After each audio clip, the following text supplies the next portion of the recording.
Out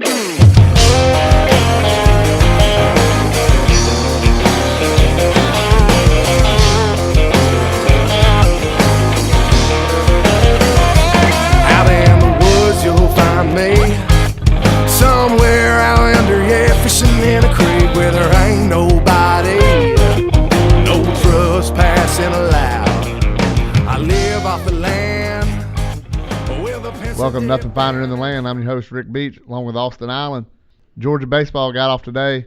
Walk-off winner, no hit for 7 innings.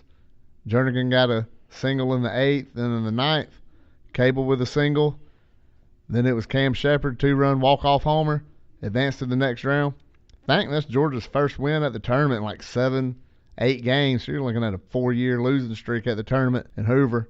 Big day for Georgia. Hopefully, next podcast we'll be talking about the 2019 SEC tournament champions. Austin, did you watch any of the game today or see anything?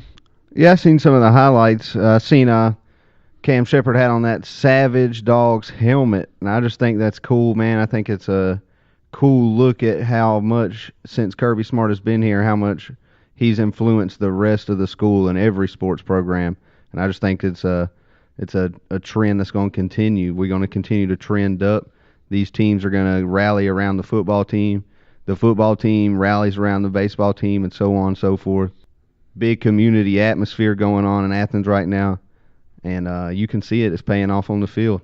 Absolutely. You know, it wasn't that long ago when Georgia was, getting where we thought we were going to be with Mark Richt. Remember, it's 2013. We had LSU and South Carolina at home, and I want to say it was the LSU game. It was a legendary game, the Aaron Murray, Zach Mettenberger game. But Mark Fox, basketball coach at the time, he had the spikes on. So, I mean, it's always cool to see the teams at the university kind of, you share a jersey.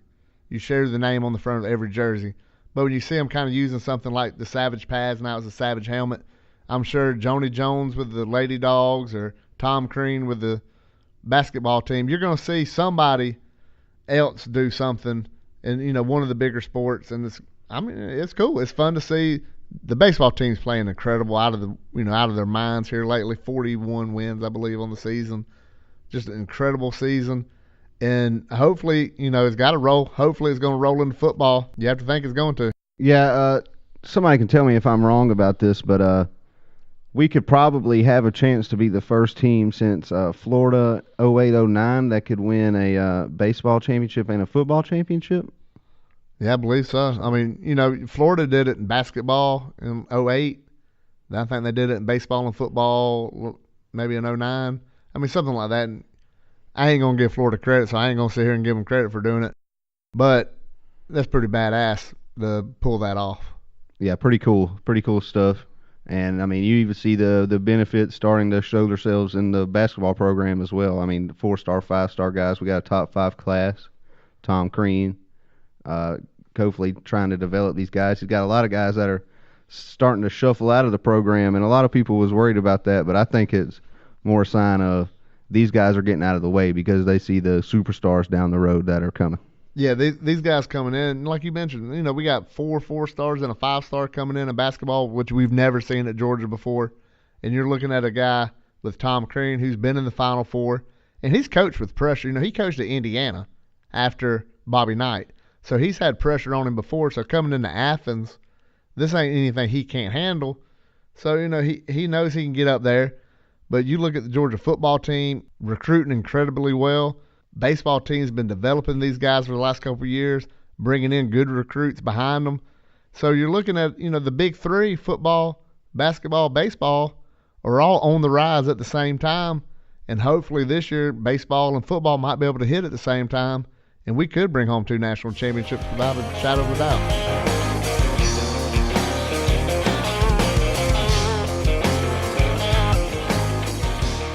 CBS Sports come out. Got Jake Fromm projected number 1 overall pick.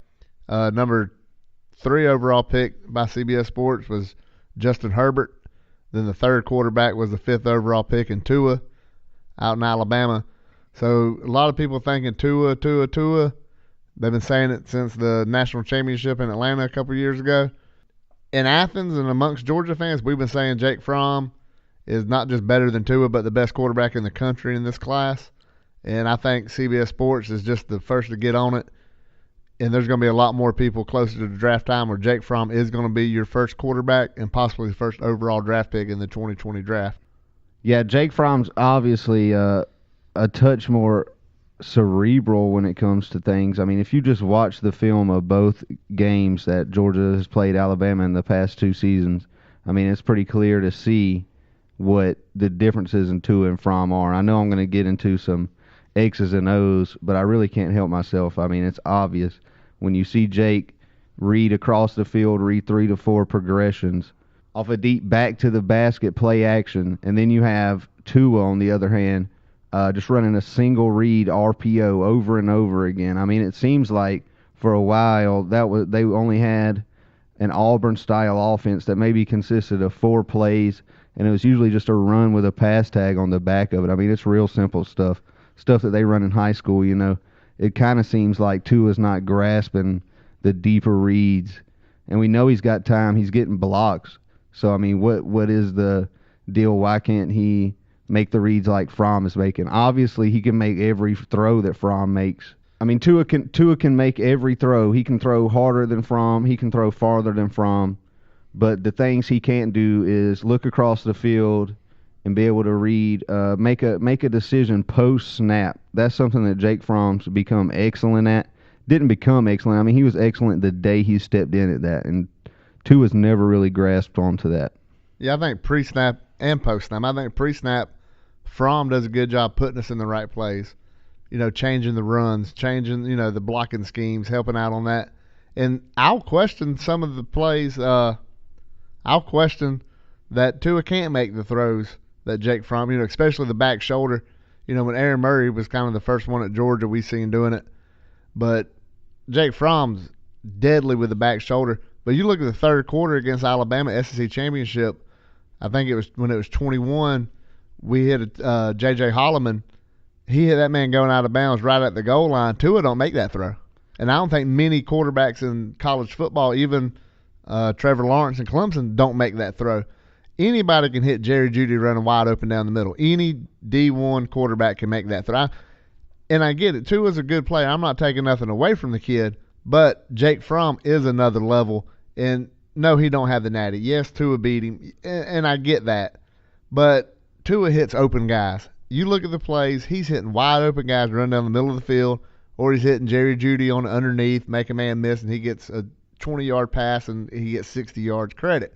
That's the difference I see in some of these throws where Fromm's hitting the guys on the money in tight windows, and Tua's not hitting these tight windows. When do we see Tua throwing in tight windows? SEC Championship against Georgia, National Championship against Clemson. Both times he played bad enough to lose the SEC Championship. We let him off the hook. Clemson, you know, molly-whopped him pretty good, and that's what happens when you play a good defense. Yeah, just going back flip side to what you were just saying, there's a lot of throws that Jake will make that Tua can't make, but there's also a lot of throws that Tua's going to attempt to throw that Jake would never attempt, and that's where the cerebral part comes in. If you go back to the first interception at the SEC Championship game, Jake would never make that throw. We baited Tua, bait and switch, safety sitting right over the center, and what's he do? Just lollipops it up there. I mean, that's not something NFL scouts really enjoy looking at.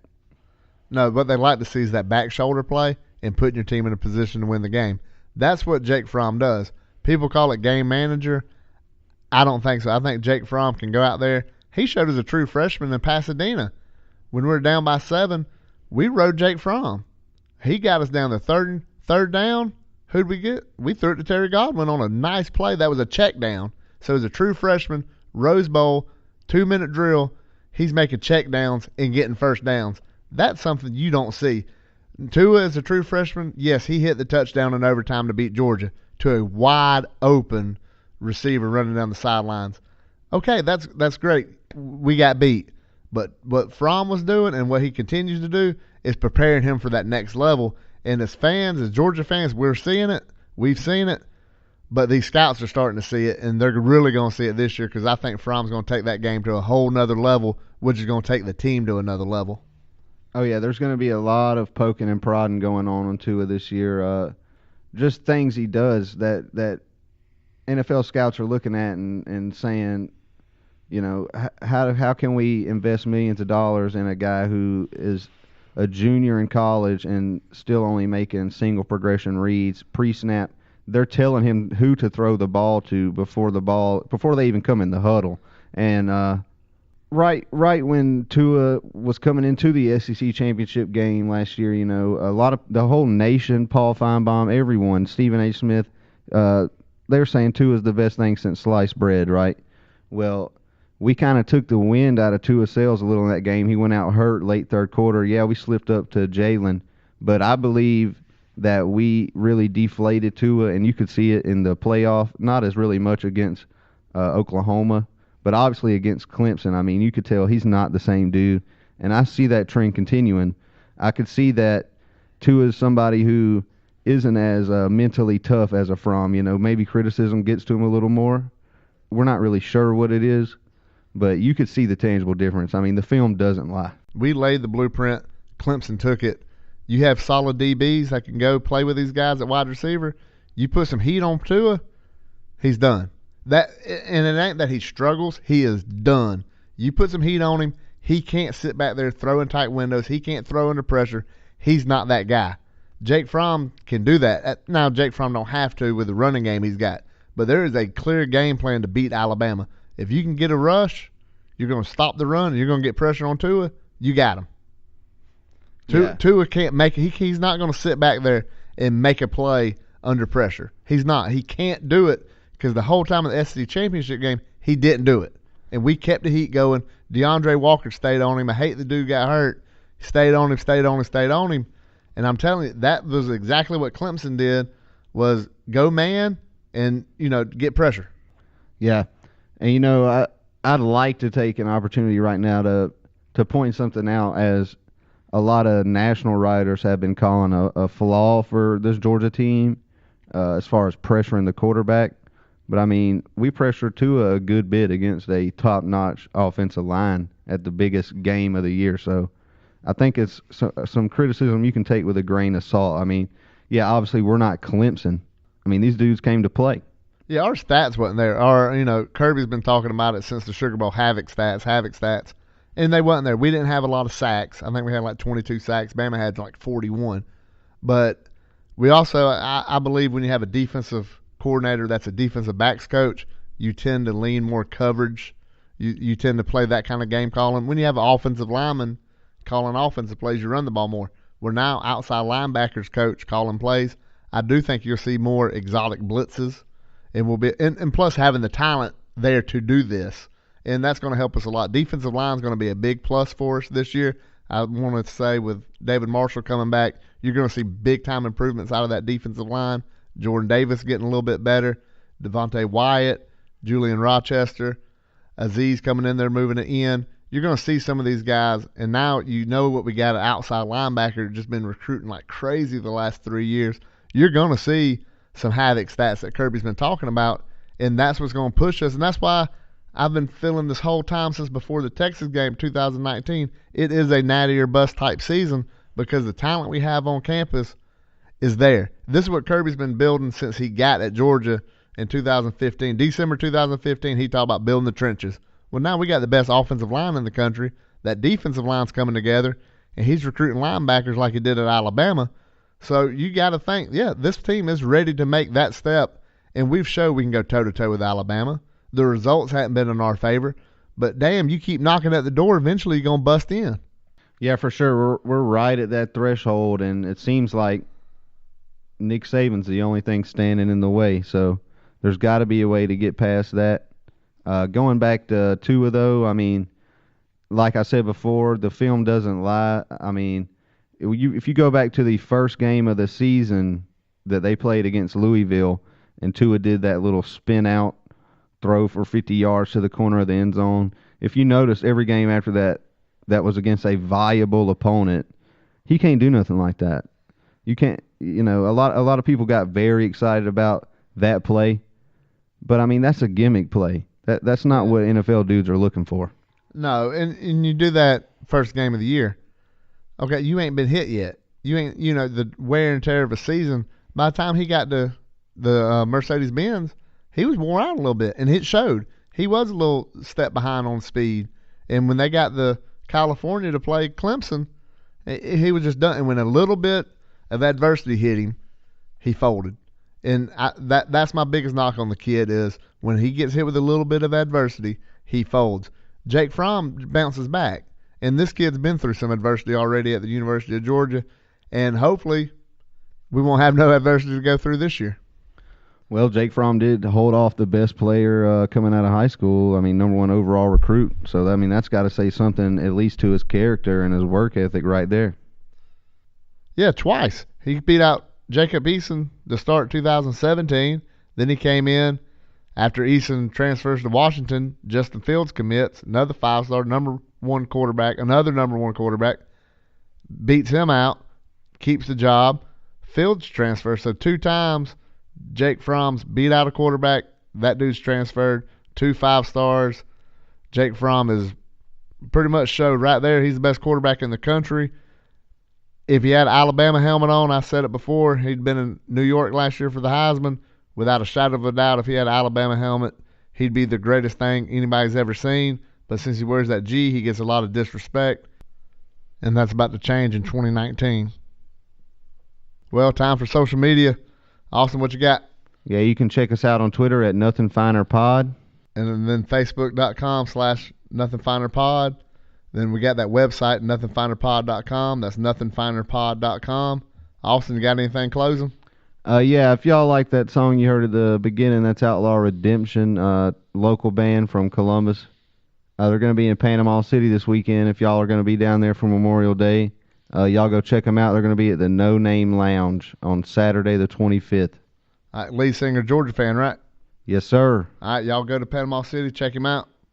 Austin, you want to end it with some Cam Shepard walk-off by Jeff Danzler?